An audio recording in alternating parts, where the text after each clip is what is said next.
God believes ministries پیش کرتے ہیں خدا اور انسان کا ملاپ، پاسٹر جوش کے ساتھ۔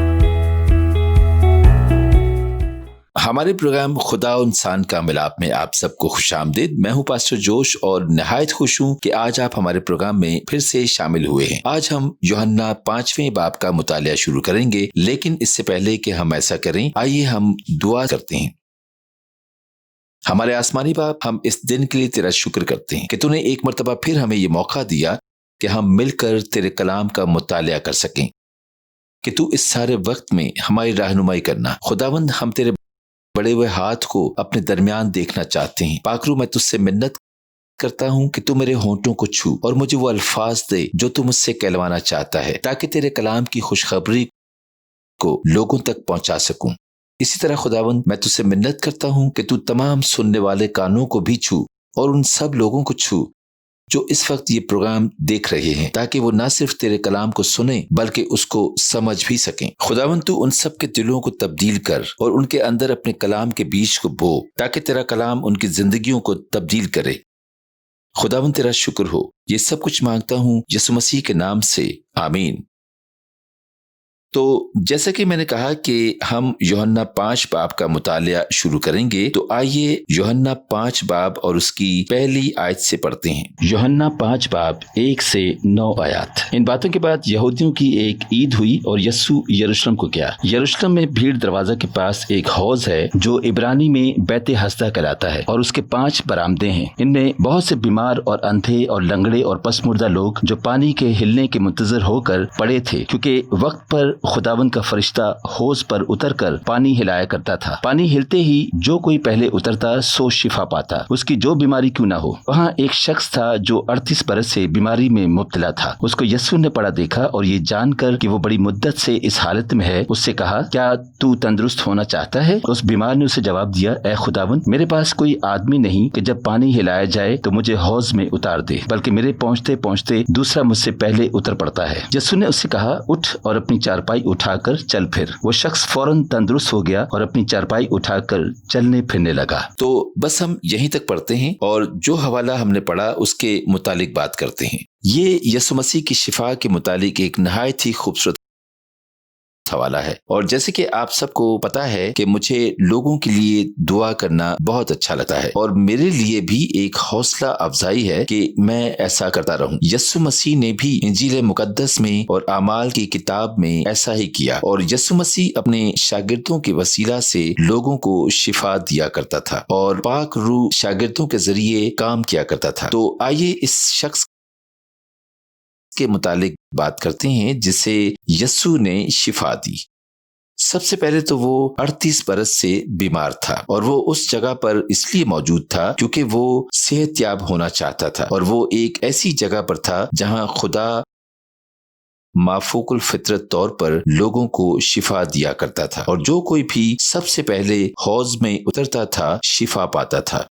تو یہ شخص 38 برس سے بیمار تھا، اور یسوع نے اس سے جو سوال کیا وہ بہت ہی دلچسپ تھا۔ یسوع مسیح نے اس سے پوچھا، کیا تو تندرست ہونا چاہتا ہے؟ اور مجھے اس کا جواب نہایت ہی پسند آیا، کیونکہ اس نے یسوع مسیح کو بتایا کہ 38 برس میں اسے کیوں شفا نہیں ہوئی، اور وہ ہمت نہیں ہارا۔ اس نے اپنی بیماری کو قبول نہیں کیا، بلکہ وہ پھر بھی پر امید تھا۔ اس کے اندر اب بھی صحت یاب ہونے کی خواہش موجود تھی، اور دراصل خداوند ایسے ہی لوگوں کو پسند کرتا ہے۔ خاص طور پر خداوند ان لوگوں سے ایسے رویے کی امید کرتا ہے جو اس سے شفا حاصل کرنا چاہتے ہیں، اور 38 برس کے بعد بھی یہ شخص بیمار ہے اور وہ شفا حاصل کرنے کی کوشش کر رہا ہے۔ وہ اب بھی اسی جگہ پر موجود ہے، اور وہ اس انتظار میں ہے کہ خداوند اس حوض کے پانی کو ہلائے اور وہ سب سے پہلے حوض میں اتر کر شفا حاصل کرے۔ اور ہمیں بھی اسی طرح کا رویہ رکھنے کی ضرورت ہے، خاص طور پر انہیں جو خداوند سے شفا حاصل کرنے کے طلبگار ہیں۔ اور یہ میں ان تمام لوگوں کے لیے بھی کہہ رہا ہوں جو بیمار ہیں اور مجھے اس وقت سن رہے ہیں، انہیں بھی ایسا ہی رویہ رکھنے کی ضرورت ہے۔ اور اس شخص نے 38 سال میں کتنی مرتبہ خداوند کے حضور دعا کی ہوگی، لیکن اس نے کبھی امید نہیں چھوڑی، کیونکہ اس کا ایمان تھا کہ یسوع مسیح اسے شفا دے گا، اور یسوع مسیح نے بھی اس کے ایمان کو دیکھا۔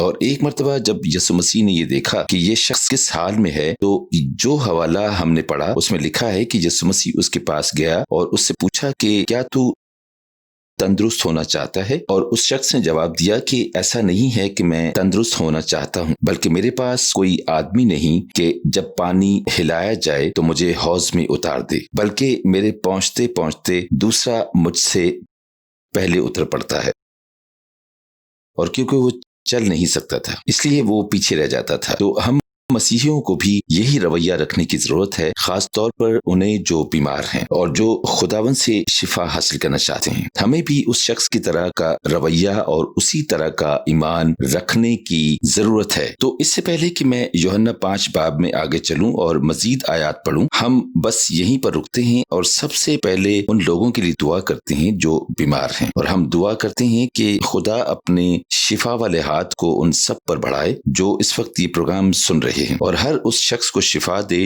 جو اس شخص کی طرح خواہش رکھتا ہے جو 38 سال سے بیمار تھا اور پھر بھی اس نے امید نہیں چھوڑی۔ ہو سکتا ہے کہ آپ 38 برس سے بیمار نہ ہوں، شاید آپ کچھ دنوں سے یا کچھ گھنٹوں سے بیمار ہوں، لیکن آپ کو ایسا ہی رویہ رکھنے کی ضرورت ہے جیسا اس شخص کا تھا۔ اور میں سمجھتا ہوں کہ جو سوال یسوع مسیح نے اس وقت اس شخص سے پوچھا تھا وہ آج بھی ہم سے یہی سوال کرتا ہے کہ کیا تم تندرست ہونا چاہتے ہو؟ اور آپ کا جواب کیا ہے؟ اگر آپ تندرست ہونا چاہتے ہیں تو میں آپ سے یہ گزارش کروں گا کہ آپ میرے ساتھ مل کر یہ دعا کریں۔ ہمارے آسمانی باپ، ہم اس حوالے کے لیے تیرا شکر کرتے ہیں کہ تو نے ہمیں یہ دکھایا کہ تجھے کس طرح کا رویہ پسند ہے، اور تو چاہتا ہے کہ ہم بھی اسی طرح تجھ پر مضبوط ایمان رکھیں اور کبھی ہمت نہ ہاریں، پھر چاہے کتنا ہی وقت کیوں نہ ہو جائے۔ اور یہاں تک کہ 38 برس کے بعد بھی اس شخص نے ہمت نہ ہاری اور اسے یہ امید تھی کہ تو اسے شفا دے گا۔ تو خداوند، میرا ایمان ہے کہ ایسے بہت سے لوگ ہیں جن کا ایسا ہی ایمان ہے جو تجھ سے یہ توقع رکھتے ہیں کہ اگرچہ وہ بہت سالوں سے بیمار ہیں تو بھی تو انہیں شفا دینے کی قدرت رکھتا ہے۔ تو اب خداوند، میں بھی ان لوگوں کے ساتھ مل کر تجھ سے یہ منت کرتا ہوں کہ تو اپنے ہاتھوں کو میری طرف بڑھا اور تو ہر اس شخص کو چھو جو تیرے پاس اس امید کے ساتھ آیا ہے کہ تو اسے شفا دے گا، اور تو ابھی اسی وقت انہیں چھوئے گا۔ خداوند، تیری شفا کی قدرت سر سے لے کر پاؤں تک انہیں چھوئے۔ خداوند، تو ان کے سارے جسم کو اپنے مسا سے بھر دے۔ خداوند، یہ تیری شفا کو محسوس کر سکیں، اور خداوند تو انہیں ہر طرح کی بیماری سے آزاد کر۔ میرا ایمان ہے کہ تو تمام لوگوں کو آج ان کی بیماریوں سے آزاد کر دے گا۔ تو ہر اس چیز کو ان کی زندگی سے نکال بار پھینکے گا جو ان کو نقصان پہنچا سکتی ہے، اور تو انہیں نیا کر دے گا۔ خداوند، ہم تیرا شکر کرتے ہیں، اور میرا ایمان ہے کہ تو ہر ایک کو چھو رہا ہے اور شفا دے رہا ہے، کیونکہ خداوند تو ان کے ایمان کو دیکھ رہا ہے، اور تو جانتا ہے کہ یہ تمام لوگ اس بات پہ بھروسہ رکھتے ہیں کہ صرف تو ہی شفا دینے کی قدرت رکھتا ہے۔ تو ہمارا شافی ہے، اور ان تمام لوگوں کی بھی ایسی ہی امید ہے جیسے اس شخص کی تھی کہ خدا اسے شفا دے گا۔ خداوند، تیرا شکر ہو۔ اور اب تیرے دیے ہوئے اختیار سے میں یہ دعا کرتا ہوں کہ ہر قسم کی بیماری ان تمام لوگوں کے جسموں سے ابھی اسی وقت خارج ہو جائے، اور تیرے یسوع نام سے یہ شفا پائیں، اور ساری عزت اور سارا جلال تیرے ہی نام کو دیتے ہیں، یسوع کے نام سے، آمین۔ تو چلیں ہم یوحنا 5 باب کی طرف واپس چلتے ہیں، اور ہم یوحنا کی انجیل اس کا 5 باب اور 9ویں آیت پڑھیں گے۔ یوحنا 5 باب 9 سے 16 آیات۔ وہ شخص فوراً تندرست ہو گیا اور اپنی چارپائی اٹھا کر چلنے پھرنے لگا۔ وہ دن سبت کا تھا، بس یہودی اس سے جس نے شفا پائی تھی کہنے لگے کہ آج سبت کا دن ہے، تجھے چارپائی اٹھانا روا نہیں۔ اس نے انہیں جواب دیا، جس نے مجھے تندرست کیا اسی نے مجھے فرمایا کہ اپنی چارپائی اٹھا کر چل پھر۔ انہوں نے سے پوچھا کہ وہ کون شخص ہے جس نے تجھ سے کہا چارپائی اٹھا کر چل پھر؟ لیکن جو شفا پا گیا تھا وہ نہ جانتا تھا کہ کون ہے، کیونکہ بھیڑ کے سبب سے یسوع وہاں سے ٹل گیا تھا۔ ان باتوں کے بعد وہ یسوع کو ہیکل میں ملا۔ اس نے اس سے کہا، دیکھ، تو تندرست ہو گیا ہے، پھر گناہ نہ کرنا، ایسا نہ ہو کہ تجھ پر اس سے بھی زیادہ آفت آئے۔ اس آدمی نے جا کر یہودیوں کو خبر دی کہ جس نے مجھے تندرست کیا وہ یسوع ہے۔ اس لیے یہودی یسوع کو ستانے لگے کیونکہ وہ ایسے کام سبت کے دن کرتا تھا۔ بس ہم یہیں تک پڑھیں گے، اور ہم ان تمام لوگوں کا رد عمل دیکھتے ہیں جو اس شخص کے ارد گرد موجود تھے جسے خدا نے شفا دی تھی۔ اور یہ بہت ہی دلچسپ بات ہے کیونکہ انہوں نے معجزہ دیکھا یعنی ان تمام یہودیوں نے معجزہ دیکھا جو یسوع مسیح کے وقت میں موجود تھے، لیکن انہوں نے یسوع مسیح کہ اس معجزے کو قبول نہ کیا۔ انہوں نے اس معجزے کے لیے خدا کی تعریف نہ کی، بلکہ وہ اس شخص کو جس نے شفا پائی تھی یہ بتا رہے تھے کہ تو اپنی چارپائی نہیں اٹھا سکتا کیونکہ آج سبت کا دن ہے۔ وہ مذہبی قوانین یعنی شریعت کو پورا کرنے کے لیے زیادہ فکر مند تھے بجائے اس کے کہ وہ اس بات کے لیے یسوع کی تعریف کرتے کہ اس نے ایک ایسے شخص کو ٹھیک کیا جو 38 برس سے بیمار تھا اور جو خوشی منا رہا تھا، اور جس نے وہی کیا جو یسوع مسیح نے اسے کرنے کے لیے کہا۔ کیا آپ دیکھ سکتے ہیں کہ لوگ غلط باتوں کی طرف توجہ دیتے ہیں کیونکہ وہ شخص 38 برس سے بیمار تھا اور یسوع مسیح نے اسے شفا دی، اور یسوع مسیح نے اسے کہا کہ اپنی چارپائی اٹھا اور چل پھر، اور اس نے بھی بالکل ایسا ہی کیا، اور بجائے اس کے کہ وہ اس شخص کے ساتھ مل کر خوشی مناتے جو کہ 38 برس سے بیمار تھا، بجائے اس کے کہ وہ اس معجزے کے لیے خداوند کی تعریف کرتے جسے انہوں نے دیکھا اور جس کا انہوں نے تجربہ حاصل کیا، وہ فوراً قواعد و ضوابط کے متعلق سوچنے لگ گئے، وہ انسان کے بنائے ہوئے اصولوں کے متعلق سوچنے لگ گئے، وہ مذہب کے متعلق سوچنے لگ گئے، اور وہ اس بات کی فکر میں پڑ گئے کہ سبت کے دن کو پاک رکھا جائے، اور انہوں نے اس شخص سے کہا کہ وہ اپنی چارپائی نہیں اٹھا سکتا، اور ہمیں بائبل مقدس میں کہیں پر بھی یہ لکھا ہوا دکھائی نہیں دیتا کہ سبت کے دن انسان اپنی چارپائی نہیں اٹھا سکتا۔ یہ صرف انسان کے بنائے ہوئے قوانین ہیں، تو اس شخص کے ساتھ جشن منانے کے بجائے وہ اس شخص کی مذمت کر رہے تھے۔ وہ اسے یہ بتا رہے تھے کہ وہ سبت کے دن کیا کر سکتا ہے اور کیا نہیں کر سکتا۔ وہ قواعد و ضوابط جو انسان کے بنائے ہوئے ہیں تو انہیں اس شخص کی خوشی کی بھی کوئی پرواہ نہیں تھی، اور یہ بہت بدقسمتی کی بات ہے کہ کیونکہ جو لوگ ایسا کر رہے تھے، آپ آگے چل کر دیکھیں گے کہ یہ جان ہی نہیں پائے کہ یسوع مسیح کون ہے، وہ یسوع مسیح کو پہچان ہی نہیں سکے، اور یہ بدقسمتی کی بات ہے، اور یہ سب کے لیے ایک اچھی تنبیہ ہے، مسیحیوں کے لیے بھی اور غیر مسیحیوں کے لیے بھی، کہ ہمیں ہمیشہ خداوند کی تابعداری کرنی ہے۔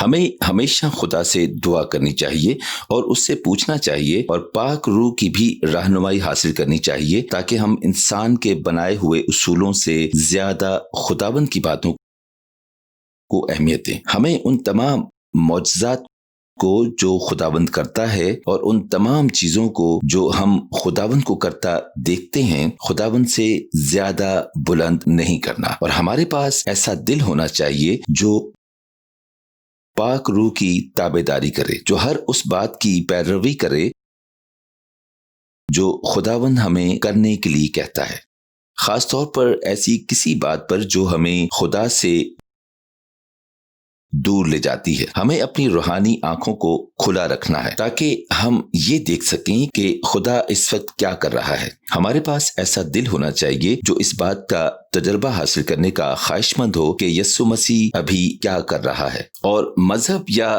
پھر مذہبی سوچوں اور خیالوں کو اس قدر اہمیت نہ دیں کہ وہ خدا کے کلام کی سچائیوں کو آپ تک پہنچنے سے روک دیں، اور آپ آگے چل کے دیکھیں گے کہ یسوع مسیح بھی یہی کہہ رہا ہے۔ تو آئیے واپس یوحنا 5 باب اس کی 17 آیت کی طرف چلتے ہیں۔ یوحنا 5 باب 17 سے 24 آیات۔